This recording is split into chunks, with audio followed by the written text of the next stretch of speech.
Hey you guys, JB here from Alpha Wolf Consulting, coming to you today with the next session in the Alpha Wolf Personal Development and Expansion series. And this session is going to be all about understanding.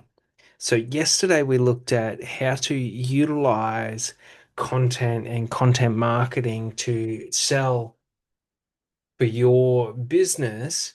And sort of what we're looking at today is sort of the expansion onto that to how to create these strategies and understand prospecting and lead generation, but also how do I create and analyze my strategy and sort of work out, how, like, what is the best way to go about it? And so, like, if we think about it like this, any strategy or marketing or sales strategy that we implement, right? So I implement today, like it's going to take 2 to 3 months to reach maturity. Like that's in a very, very short term sort of view. Does that sort of make sense? So that's a very short term way to look at it. But also in understanding this, like what I'm trying to do is I'm trying to create sort of like the understanding of like how it's performing, but sort of like how it's hitting. So like just understand this in the short to mid term, like there are many different things that are going to interfere with your performance of your advertising or your marketing campaigns and things like that. So don't think in short terms of days to weeks to even months. Like it can take 6 to 12 months for a campaign to really find its feet. Does that sort of make sense? So like for example, when I am creating a marketing campaign, like prior to launching, I don't really understand anything about how the campaign will sort of hit or anything like that. Like it's all speculation and conjecture. Does that make sense? So I'm just uploading content at the moment. And that's what I mean. Like this is how easy working is.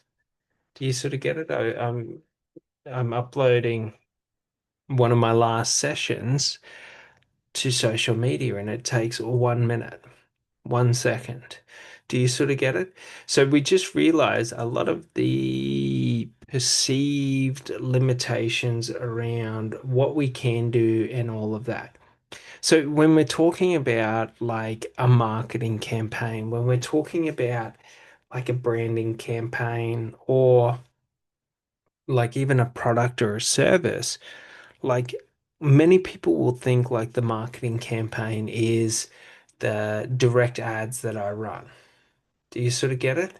So like the if we go back, like the direct ads that I run. So like for example, my marketing campaign is not just this promotion. It's not this offer. It's how this offer works within the ecosystem of offers that I promote. Does that sort of make sense? So within the ecosystem of all the collection of content, offers, and promotions that I do, like that is the campaign. Do you sort of get it? So don't think like, for example, if we were to take like Domino's and we take their, let's say, Cheap Tuesday marketing campaign, like that marketing campaign doesn't work as a standalone campaign without their original products and services. Do you sort of get it? Like, why is Cheap Tuesday valuable if it's not in comparison to the price point of other days? Do you sort of get it?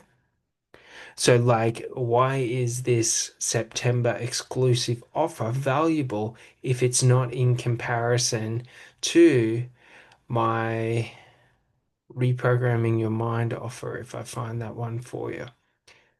So, like this one. So, it's in comparison to this offer where they get 12 sessions for the 12-month program for $10,000. Like, that's what makes this offer of 365 sessions for $30,000 valuable. Do you sort of get it? Not to say it's not valuable as a standalone, but it's in that comparison. Do you sort of get it? It's in the ecosystem of the other offers that it creates the value, but it's also in the daily like messaging, the promotions. Do you sort of get it? Like the promoting every day, the promoting each of the offers, the promoting like the content, like this content, the promoting of like other content. Do you know what I mean? Like my other sessions and things like that, like my other series and things like that. Like it's all of it in conjunction. So, like my branding and my marketing, my sales, marketing, branding, and business strategy sessions, my performance and development mastermind program, my personal development and expansion sessions, my courses. Do you know what I mean? Like all of the different sort of things working in conjunction are what add to the value. Do you sort of get it? The different content strategies that I'm running, the different posting strategies. Do you know what I mean? So just realize like it is the sum total of everything that creates the compounding effect on each action. Do you sort of get it? So, like, for example, we don't want to be thinking in this 2D way that, like, I promote once a week a product or a service. I promote, I post once or twice a day. Like, the downside to that is that if I'm acting like that, I'm self-regulating and self-limiting the potential that I have. Do you sort of get it? I'm self-regulating and self-limiting my ability to move forward. So, like, if I want to move forward, like, at the end of the day, I've just got to keep moving forward. Do you sort of get it? So, when we're thinking about prospecting for new business can be like direct messaging and all of that. And you think about it like prospecting, okay, opposed to lead generation. Prospecting is the initial engagement of a potential buyer. So, like the initial engagement of a piece of content interacting with the buyer. Lead generation is taking that buyer through the sales offer or the sales process and having them now become, an interested buyer. So, like if, for example, someone replies to or goes onto the website and then, you know, buys the product, that would be the completion of the lead generation practice. But also in the generation of the lead. So if someone messages me and says, "Hey, how's it going? I saw this, I saw that." So realize this that like how you want it to do is sort of like how you want it to be. So I can try and utilize lead generation and then take my sales process offline, or I can leave my sales process online and use lead generation in the context of like website views and things like that. Does this sort of make sense? Ooh, too many things open. So, like, for example, if we look at this over the last 30 days, this is the performance of the different promotions because I don't run advertisements or anything like that. And I'm not the best at SEO. I'm not that big of a carer of SEO and all of that. So, like, for example, we're seeing that the activity that we are doing across the different like platforms is generating and like leads or potential interest. So, like,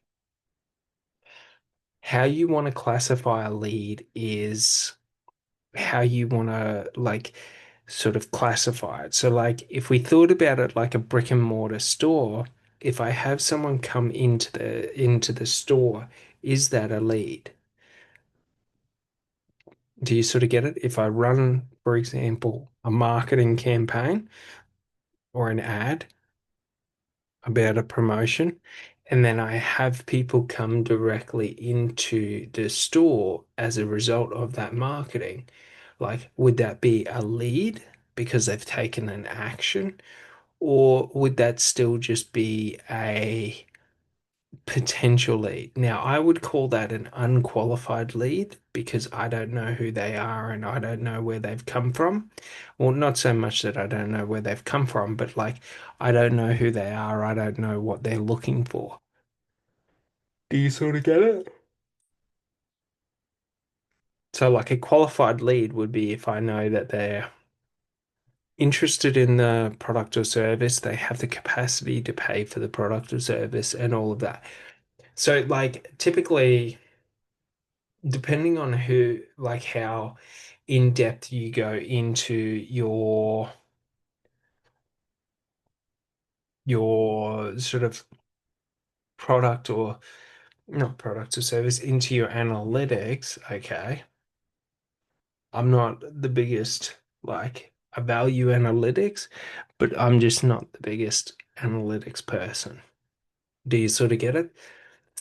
So, like, I'm not tracking how they're moving on the website. I'm not tracking how long they're sitting on the website. I'm not tracking all the different little like minute aspects of it. You can get to the nth degree to know where their mouse pointers, like their mouse is moving across, like how long they sit on each segment or each section of the sales funnel or website.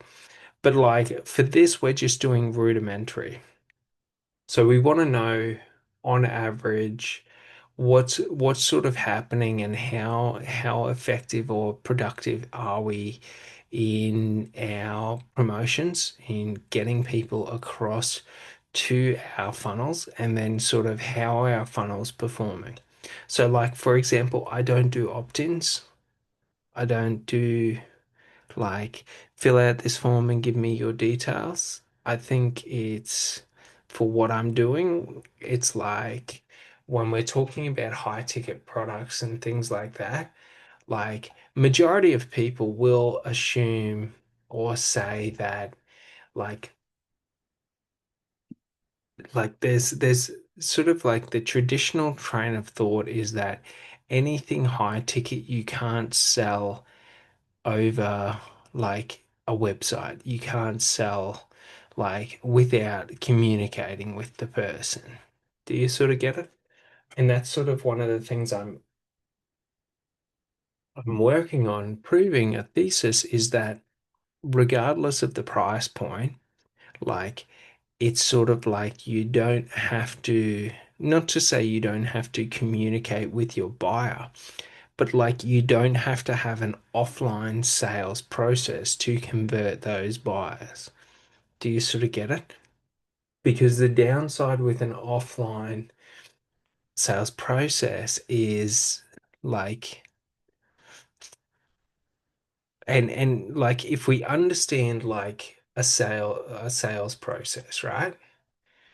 So we look at understanding, if I go to it, like what is a sales process and things like that. And the sales process would just be from someone showing interest in or filling out a contact form or something like that, that they enter into your sales process. So like we've got like, the marketing ad or the offers, i.e.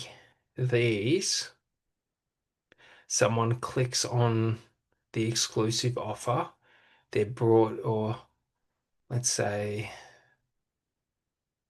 let's go for that one.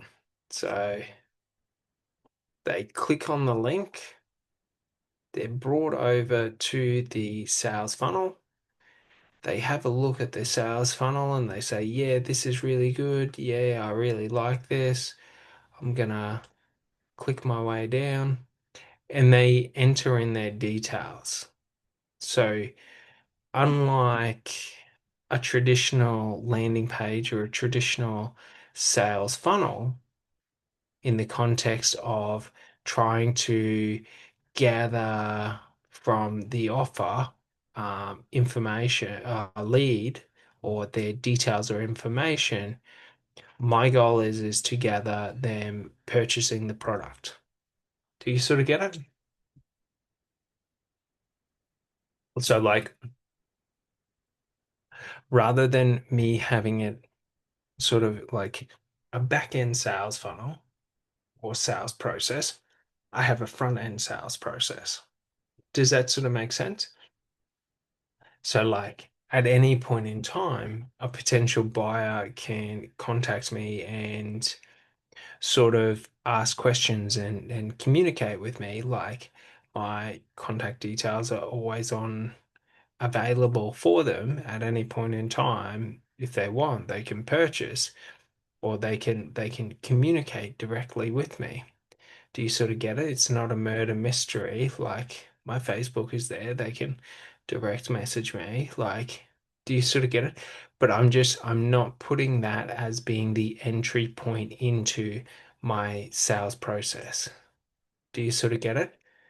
So, like, for example, my sales process starts at the purchase. Does that sort of make sense? So, what I want to do, and this is the difference between sort of like, I don't know what you would call it, but like, this is the difference between like a digital process and an analog process. So, an analog process would be I'm trying to get their email and their phone number so that I can contact them directly. And a digital process is I'm trying to generate as much interest through my content and through my social media to push people to the sales funnels. And like, how I do sales funnels is different to 99.99% of people. So these are all individual like processes. Do you sort of get it? Like this is the reprogramming your mind. This is becoming a master of sales. Do you sort of get it? Like, this is the revolutionizing your revenue. So like we just understand that how I structure like my personal sales funnels is completely different to how everyone else does it, because like these are individual funnels for individual offers. Do you sort of get it? So each of these offers is a standalone offer and doesn't work in conjunction with the others. They can work in conjunction with the others, but they don't need to. Do you sort of get it? Because someone might want to understand how to reprogram their mind and all of that. Someone might want to learn how to master sales. Do you sort of get it? Like someone might want advanced business, like to develop out their business and do advanced business, development and team development processes and exclusive business development and mastermind programs. Do you sort of get it? So when we think about this, we can see the breakdown and segment of the audience and what the audience is predominantly more focused on, and we can see how our marketing aligns to each of the individual aspects of it. So when I talk about this, like my marketing strategy is to have a hook and video content. Do you sort of get it? Son of a bitch. So we've got the exclusive offer video. We've got the exclusive offer in sort of a short form. Mhm.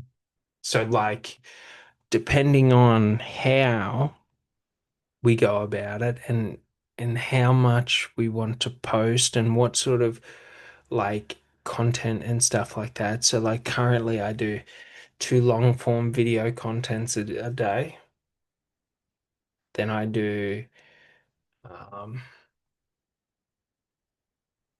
five, so 10 offer posts per day. Do you sort of get it?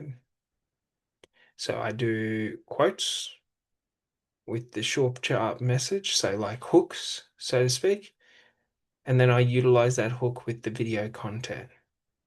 Now, how it works with the algorithms and all of this is it's like this.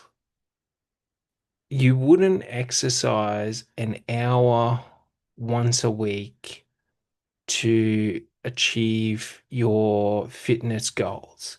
Like you just wouldn't do that because it's never going to create like the goal. It's never going to achieve the goal. It's never going to create like the aspect of self that you want to be that creates the goal or that achieves the goal.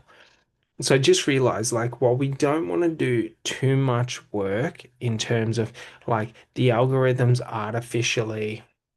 So like what I mean by this, and it's pretty easy to prove. So like for example,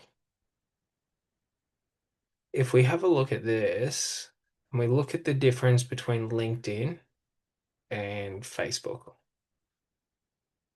and we see the difference in the content. So, like for example, LinkedIn wants you to post 1 to 2 times a day, maybe. Like around, I think it's 4 to 5 times a week is what they ideally want. But the problem is that if you do what they want, like it's it's stupid.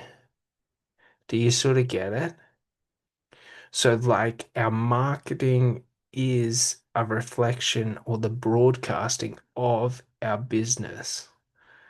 Does this make sense? So like we don't want to be broadcasting to potential buyers that hey, I do jack and shit just so that I can hack the system, hack the algorithm. Do you sort of get it? Like, and to understand this is quite easy. All I have to do is show you what hacking the system looks like. Do you sort of get it? So it's sort of like this stupid shit. Do you know what I mean? It's, well, that's not bad. That's a bit of personal branding. But basically, if it loads, like this sort of stuff, just meaningless stuff. Do you sort of get it? Like a lot of people will see this and they think that like condensing down into like this sort of bullshit is adding value. It's not adding value because you're just regurgitating the top, you know, the top things. So like you can celebrate others' work wins. That's emotional intelligence. You can apologize sincerely. Motherfucker, if you can't apologize sincerely, like you're like a sociopath, a psychopath, like you're a narcissist, like it's not being emotionally intelligent to be able to apologize fucking sincerely. It's being normal. Do you sort of get it? But this is filler content. Do you sort of get it? Like it's important to understand because people overvalue this filler content and they think that it's actual marketing and creative content, like this sort of stuff. Do you sort of get it? Like you're talking about Reese Witherspoon's company. Do you sort of get it? Like, and what that sold for. And then you're going in there and you're trying to promote like, well, you're promoting a lot of Reese Witherspoon. Do you sort of get it? Like, it's just bullshit. So, like, we just understand, like, if we're trying to play the algorithms, if we're trying to play the system, this is the sort of bullshit that we do. Do you sort of get it? Like, we try and find someone like Bruce Lee or something like that, a highly, like, edited shit, and then we put a quote, and then we try and link everything back to what I can provide to you and all of that. Like, do you sort of get it? So, like, we just realize, like, the illusions of, like, the algorithms. But what we're showing you is the difference in performance. So, like, how can the same content strategy produce 84,000 views on Facebook and 15,000 views on um, LinkedIn? But if we look at engagement,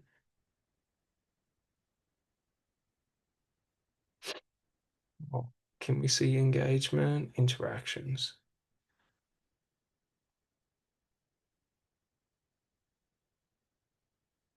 Oh, I think it was there. No, interactions. So, like, we've got a higher volume of reactions and engagement on LinkedIn than we do on Facebook. Do you sort of get it?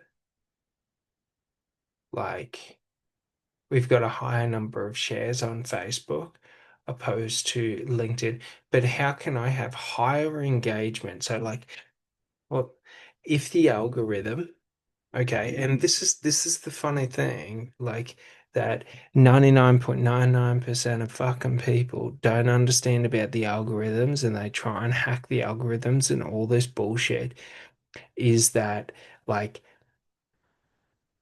the algorithms promote that engagement is what they use to determine high quality or low quality content.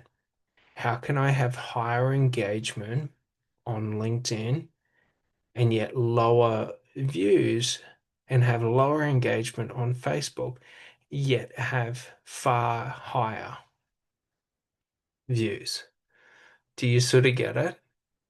So, like, when you start to understand that, you start to understand that it is not engagement on LinkedIn that drives you up. It's like, because they all, and they do the same on Instagram, they do the same on TikTok, they do the same on YouTube.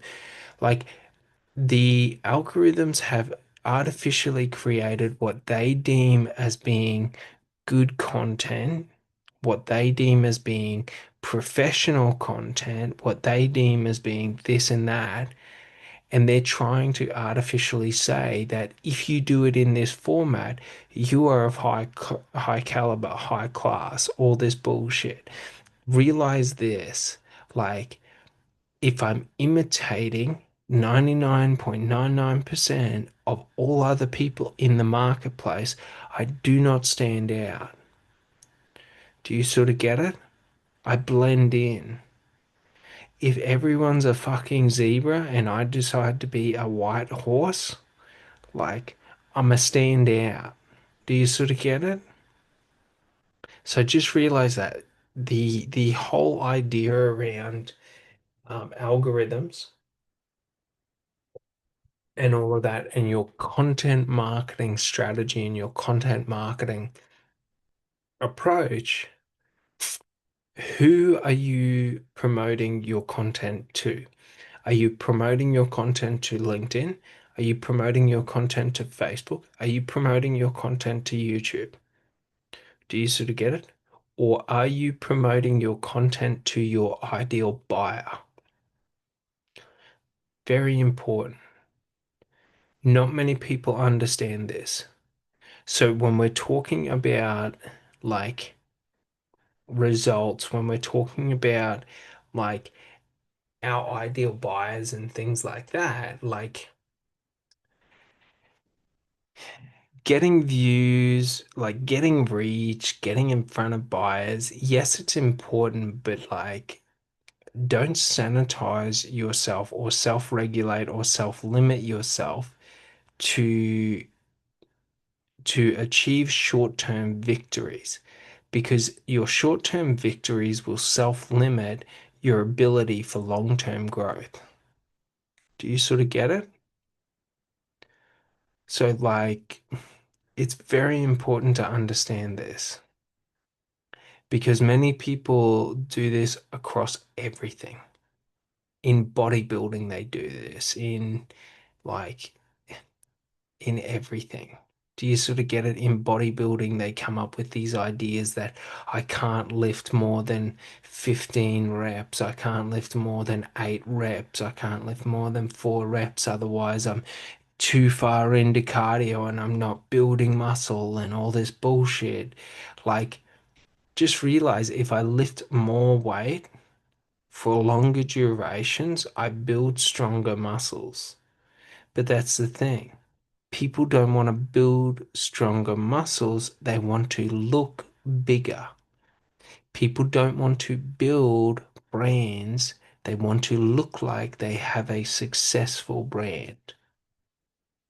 Do you sort of get it? Realize that because when we look into these so-called like masters of content and these masters of marketing and these masters of business and all of this, they have very, very small engagement rates in comparison to their overall audience. How does that happen? Do you sort of get it? Like, how do they have, let's say, 800,000 to 5 million people following them, yet they can only get 1 or 2 thousand likes per video? Do you sort of get it? Like it's very important because it's sort of like like the industry says that's just standard. But it's like if I've got like 100 people, so to speak, following me, like if I get one like, do you sort of get it? Like, what is that?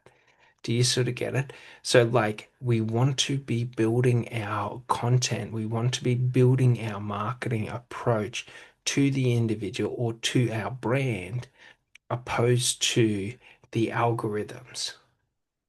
Do you sort of get it? Opposed to the market, like status quo.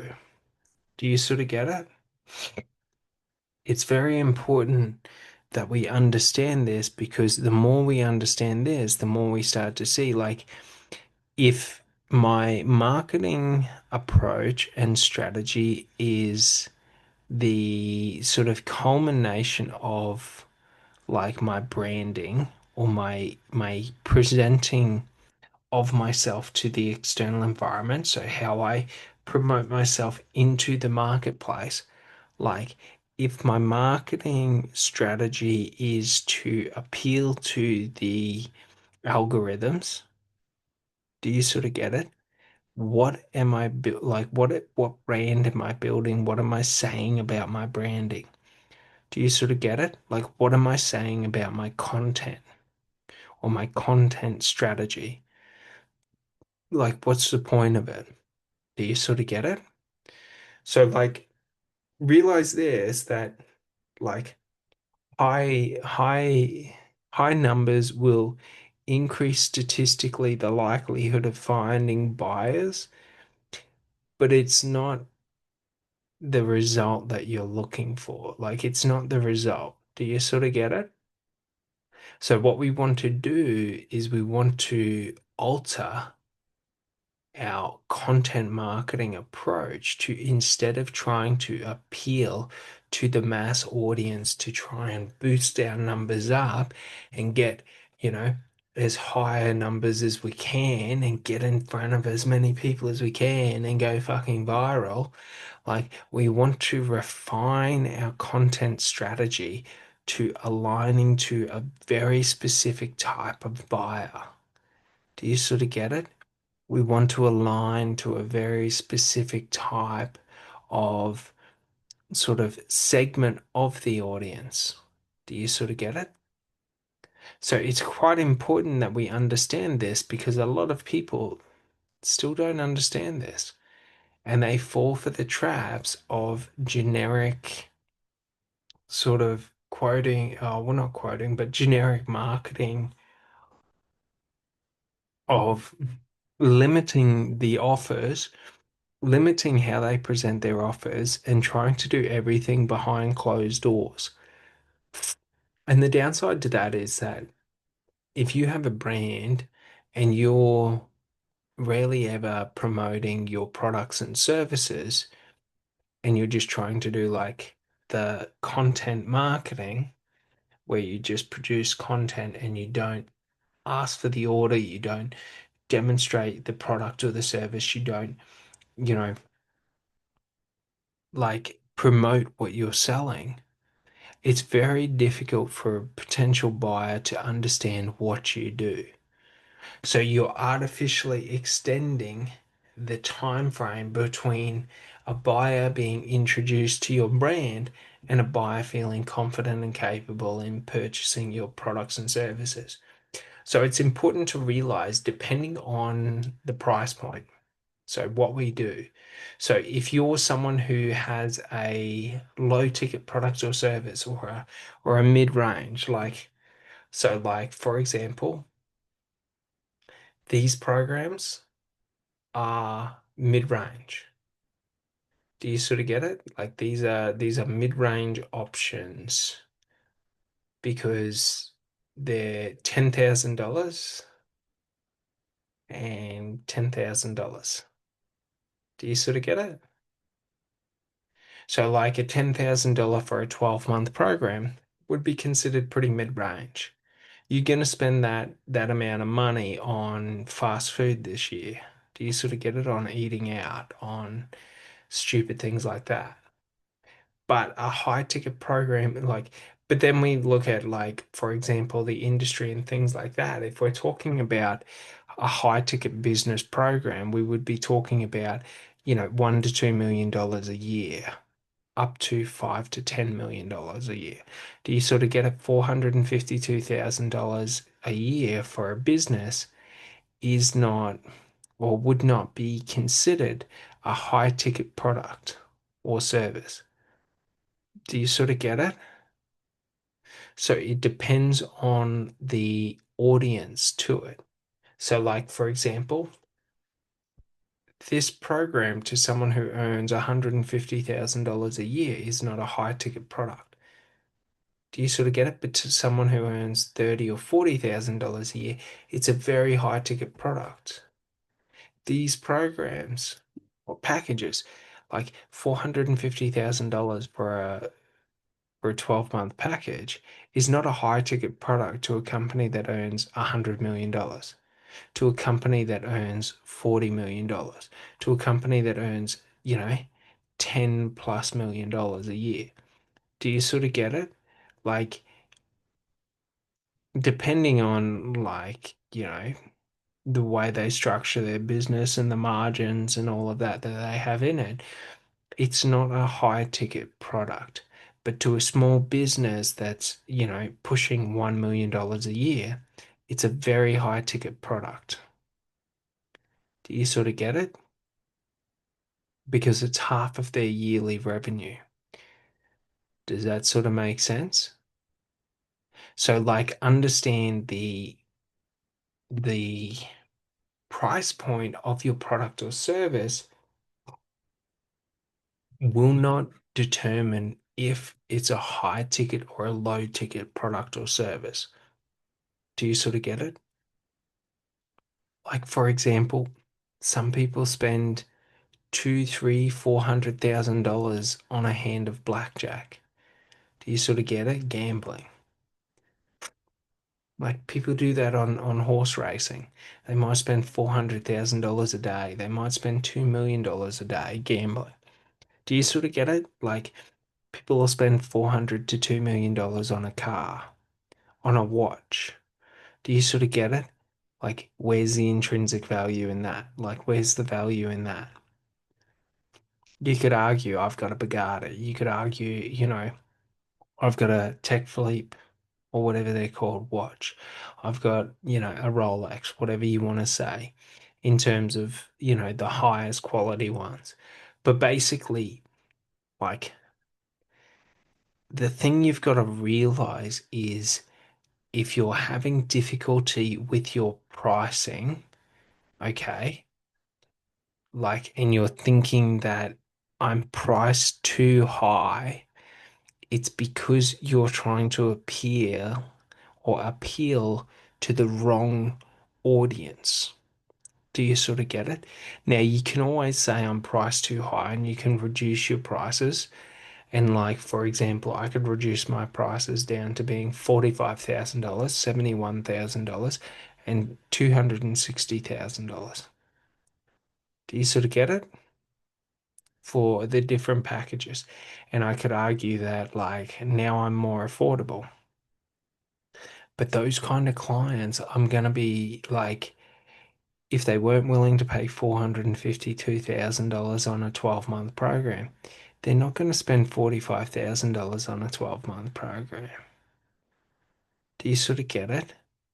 Like, if they're not willing to spend $715,000 on a 2-year program, they're not going to spend $71,000 on a 2-year program.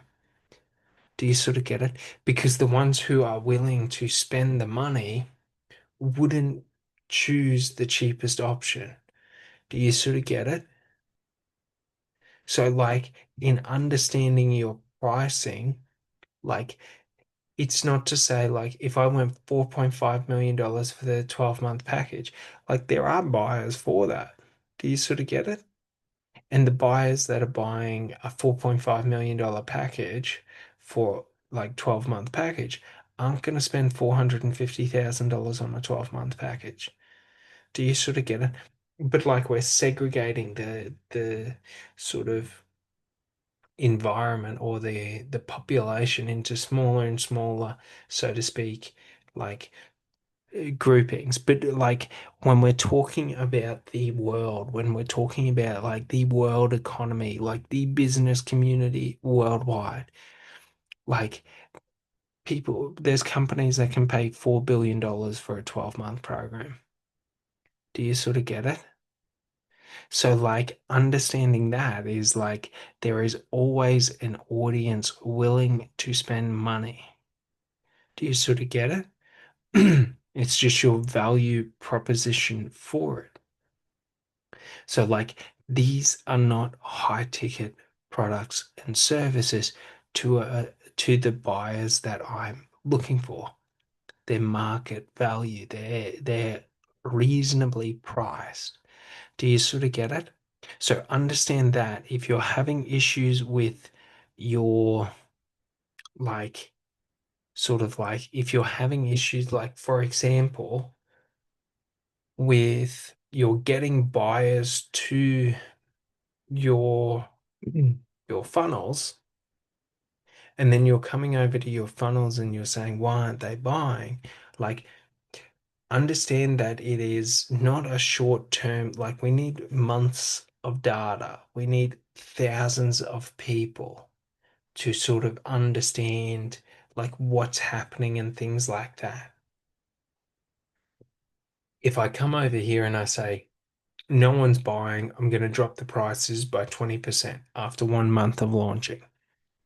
Like, I drop the prices 20%. No one's buying.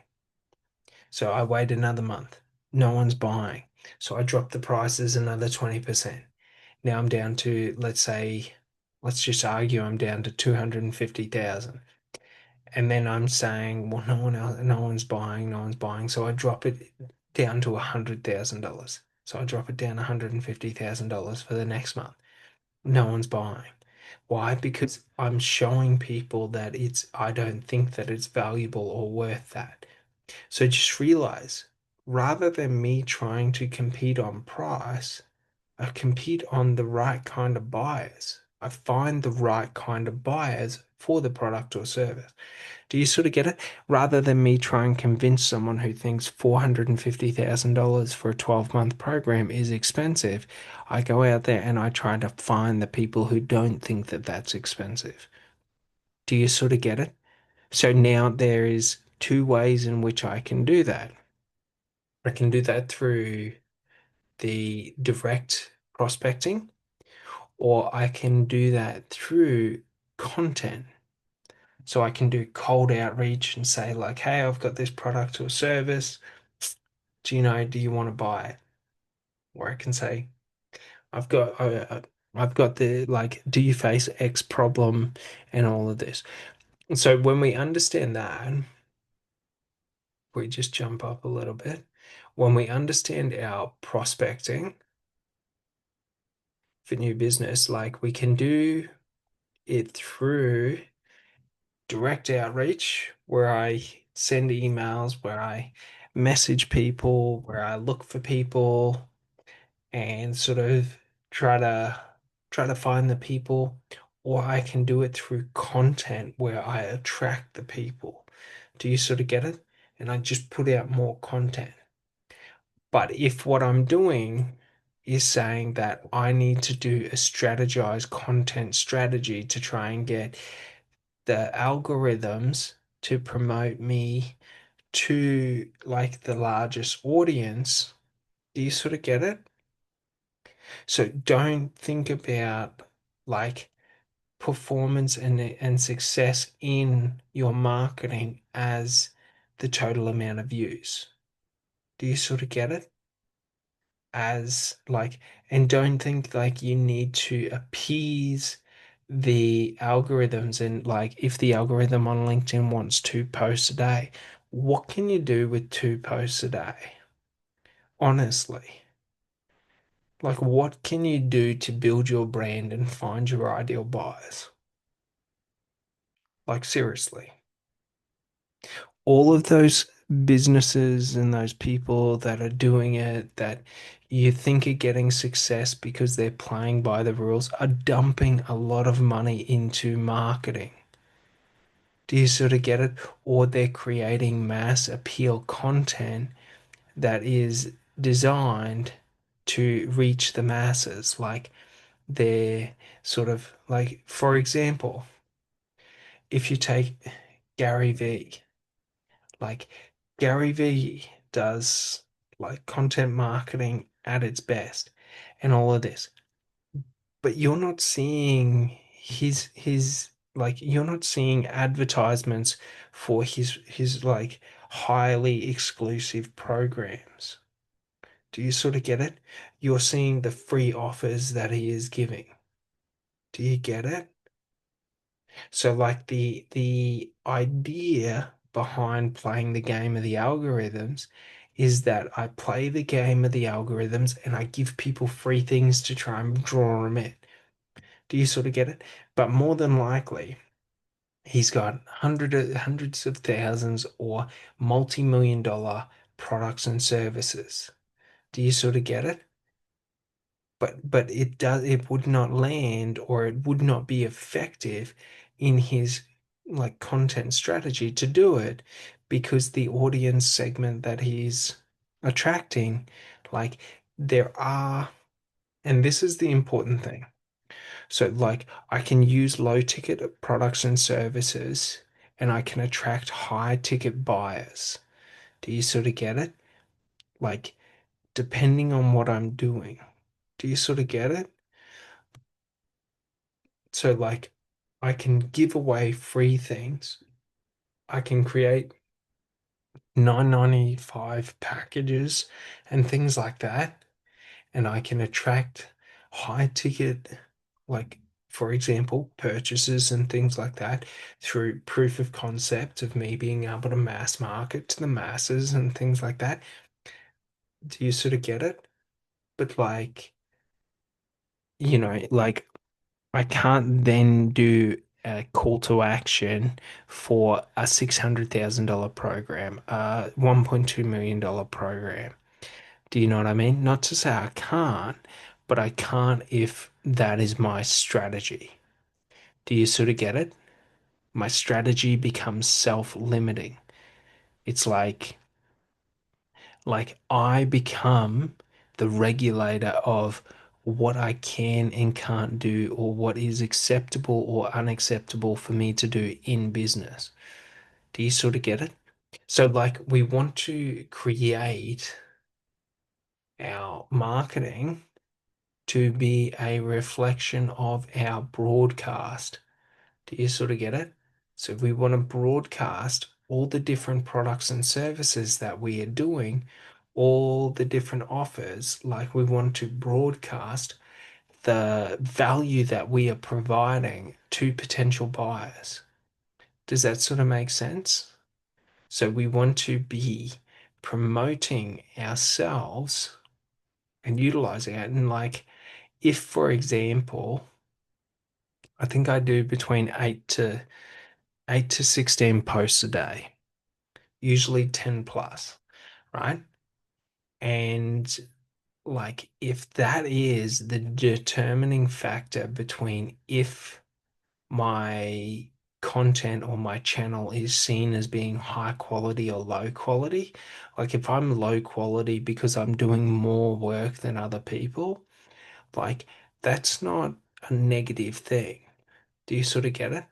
Because to the right buyer, the activity that I do, like if I'm hyper focused in on who I'm talking to and what I'm talking about and how I'm presenting information and data and things like that, like I'm going to attract the right kind of buyers. And when I attract the right kind of buyers, like I am naturally going, like it's like every action becomes the efficacy of what I've been saying, of what I say. Do you sort of get it? So, like when you come through, and we're talking about 2 days ago, we've reached, like, and you can just see a wall of content, and it's not like I scroll for 5 minutes and I'm 6 months behind, where I'm back 6 months. Do you sort of get it? Like when I can keep scrolling and I can see just content after content after content after content. Like it builds the credibility and the validity in what I say. So it's like I can think about content as I'm only producing this piece of content to try and get as many views as I can off this piece of content, or I can think of it as a part of an ecosystem of different posts that work in conjunction with my overarching marketing strategy and my overarching sales strategy. Does this sort of make sense? So, like, think about it like that. I don't want to think about marketing as being a separate organism to sales, a separate entity to this and that. Do you sort of get it? So, like, for example, if we stay on Gary V, like he says make content specific for each of the different platforms. And you can do that, and that's like, do you sort of get it? Evidently that's really, really good for him, but it's like, what does that do for your brand?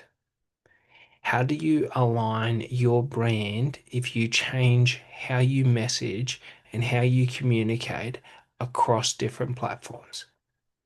Do you sort of get it? Like, for example, these short, sharp messages and quotes, I make them for Twitter, for X, because X has a limit on long form content. Do you sort of get it? These long form videos, for example, like this long form content, like I make this for Facebook and YouTube. I don't promote it on LinkedIn because LinkedIn only likes 15-minute videos, whereas Facebook I can have up to a 2 or 3 hour video. Do you sort of get it? Like, so I make different content for different ones, but I promote them all to the same. Do you sort of get it? Except for LinkedIn, because LinkedIn are a bunch of jerk offs.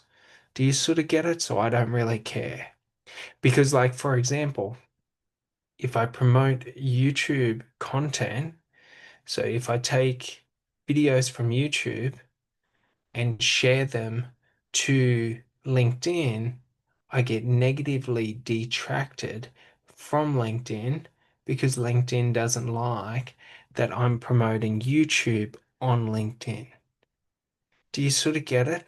So, like, they have all these jerk off rules that they have where it's like, I'm going to artificially detract from what you do. Do you sort of get it? So just realize that, like, if you want to be beholden to the algorithms and things like that, by all means, you are free to. Like, I can share these on LinkedIn if I want, but it's not a predominant source. I create these for YouTube, these long form content, and for Facebook. Do you sort of get it? I create long form text content for Facebook and LinkedIn. Do you sort of get it? And I don't promote that on X. Do you sort of get it? Because X doesn't like long form content unless you're a paid member. So, like, realize that it's like we're not saying that you don't create it, but you don't create a whole new marketing strategy for each of the platforms. You introduce content that performs well on each of the platforms into your marketing strategy, and you have a unified marketing strategy. Do you sort of get it? So, like, potentially, these long form videos won't perform as well on Facebook as they will on YouTube. Do you sort of get it? But that's okay. Like, when you come to my Facebook, when you see me up on your feed, you will now see our 40-minute videos. You'll now see this and that. Like, potentially, this content won't perform as well on LinkedIn as it does on Twitter or Facebook because of the link. Do you sort of get it? Like, they all have these ideas in which, like, they want to dictate what content is. They want to dictate how you present and promote your business. But that if you allow that to alter how you choose to communicate and how you like to communicate and what you like to communicate about, it will affect like the perception of your brand.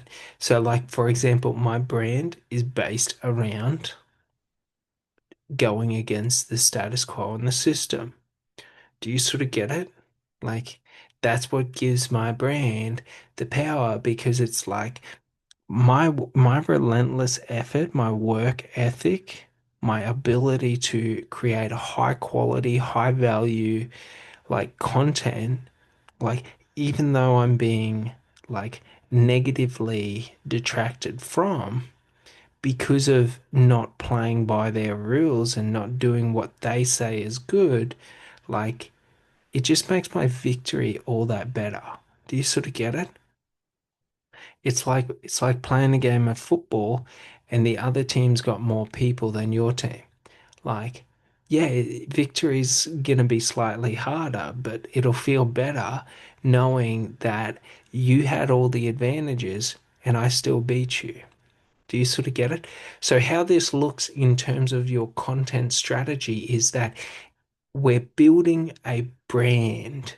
We're not trying to build like our image in the eyes of the algorithms or in the eyes of Facebook or in the eyes of LinkedIn or in the eyes of YouTube. Like, I don't really care what YouTube, LinkedIn, or Facebook think of me. I care what the end buyer thinks of me. Do you sort of get it? So, like, understand that at a certain point in time, as the brand reputation grows, the branding will far outweigh any potential gain I would have gotten from the algorithms. Do you sort of get it?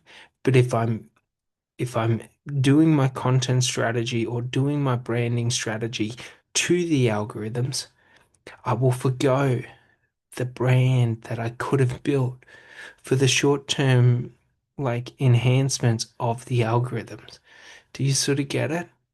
So if you want to think about it like this, think about it like there are people that hit plateaus in their followings of 100, 200,000 people, and they just can't get any further.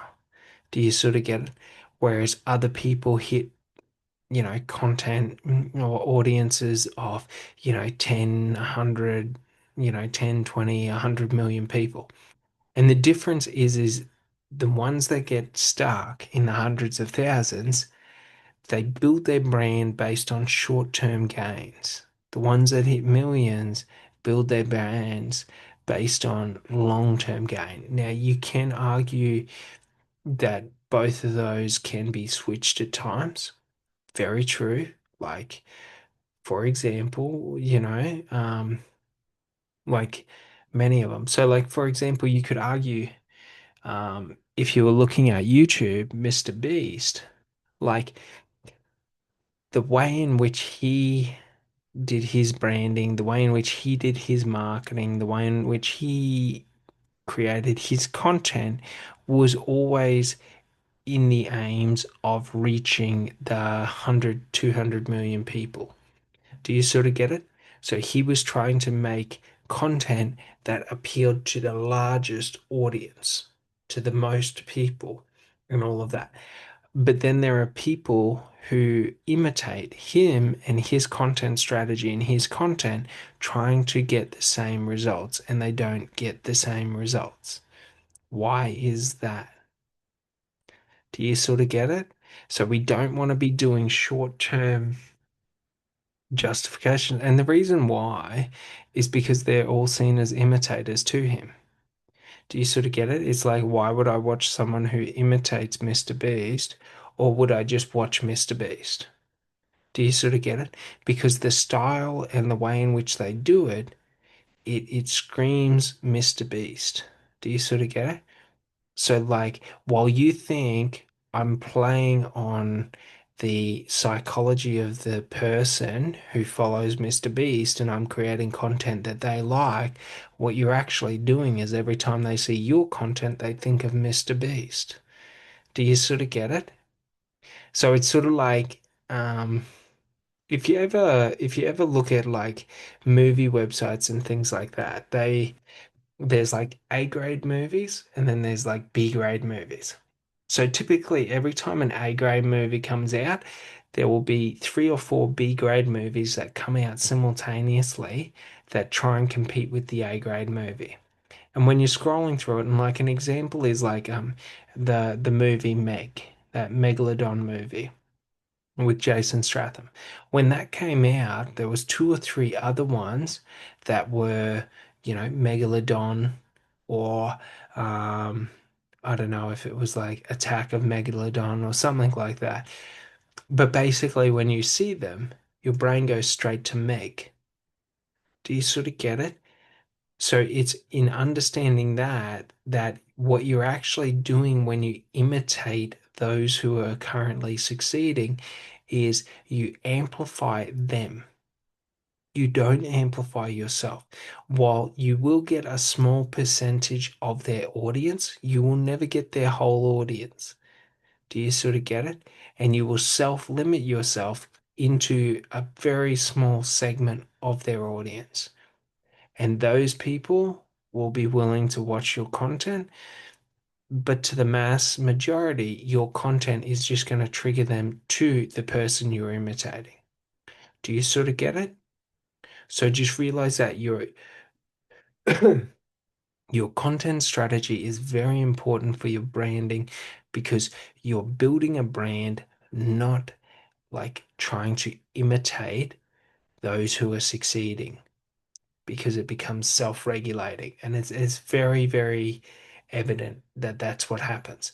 So what we want to do is we want to essentially sacrifice short-term victories of the algorithms for long-term gain. Do you sort of get it? But we also want to create the freedom for us to be able to do and have a versatile range of different content that we do. Now, depending on what you do. So, like, if I'm a plumber, one sec.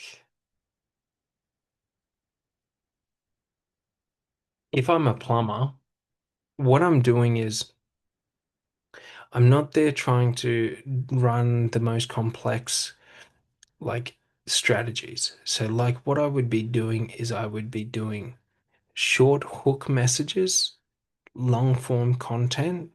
So, like, teaching someone about something and doing like a long something where they can read and they can sort of get immersed where I'm able to tell them something. So I would be telling them like either experiences or stories like of repair jobs or different things like that. And then you could do short form video content, long form video content. So think about it like this. We got text-based content, we got image-based content, and we've got video-based content. Okay. Our text-based content, we never want to just have text-based content because it doesn't breed, um, like it doesn't build the brand. When all I've got is this for my brand building, like that's pretty stupid. So I always want to have a photo of me or content that I've produced. Do you sort of get it? Because it's irrelevant, like if I just have this and then I have that, like the only brand I'm building is sort of like my social media brand. Do you sort of get it? But it just it makes it easily replicatable, but it also makes it very difficult for a potential buyer to understand that it's something I'm saying. Do you sort of get it? Whereas if I have a photo of me with something I'm saying, then that broadcasts like I'm saying that. Do you sort of get it? So, like, if we were thinking about it like this, like, I would always want to be doing as a plumber, if I'm doing short form text and things like that, like, I would do up my own sort of quotes. Do you sort of get it? But, like, instead of it being a quote, I would have it as being a description of a type of work or service that is done. Do you know what I mean? Got a leak? We do X, Y, like we do X repairs or repair jobs for, you know, Y price or something like that, or for whatever. Like, do you sort of get it? So I'd be utilizing this short form text and image-based content to really reinforce my personal brand and what I'm doing. Do you sort of get it? I help people become the top 1% in life. I help people perform at a higher level in life. I help people, access like more potential out of themselves. Do you sort of get it? So, like, if I was a plumber and I'm doing bathroom renovations, do you know what I mean? Shower renovations, toilet renovations, waterproofing, like all of this. And I'd have, like, for example, waterproofing, like, like quality waterproofing saves you tens of thousands of dollars on repair works in the next 2 years from someone not doing the job properly or something like that. Do you sort of get it? You play around with it and you get it sounding good. Do you sort of get it? Like pipe repair jobs or sink repair jobs or things like that, like blockages in your sink, typically a sign of, you know, whatever it may be. Do you sort of get it? I'm not a plumber. But do you get what I mean? So you'd have these short form content with, you know, your own choice of how you do your branding, okay? But don't do your fucking logo, okay? Because your logo's not showing up at their fucking door. Do you sort of get it? Your logo's not going to show up at their door. Your logo's not going to do the work. So why are you trying to build a relationship with your logo? Build a relationship with the people that are going to be interacting with the clients. So like take it you're a small time plumber. Like who does your quoting? Who does your sales? Who does the work? They are the three different people that become a part of your branding. Okay, and how they become a part of your branding will be determined by you. If you want to have your account and then their account, and then you have a business account that you post all the content to as well. So it's got everyone that's involved. Do you sort of get it? Like, how would that perform in comparison to just having a business account that is your logo? Do you sort of get it? So just to understand that. And then we have our long form content, which is sort of like stories and things like that. Like I teach business development, professional development, personal development. So I do lessons and things like that where I teach highly advanced topics that go against like the thing. So like, for example, most people in life think that testimonials are social proof. They're not fucking social proof. It's called social validation. Do you sort of get it? If 20 people jump off a cliff, are you going to jump off that cliff? Like, is that enough social proof to you that you should jump off the fucking cliff? No. You're not going to jump off the cliff, and we both know it's true.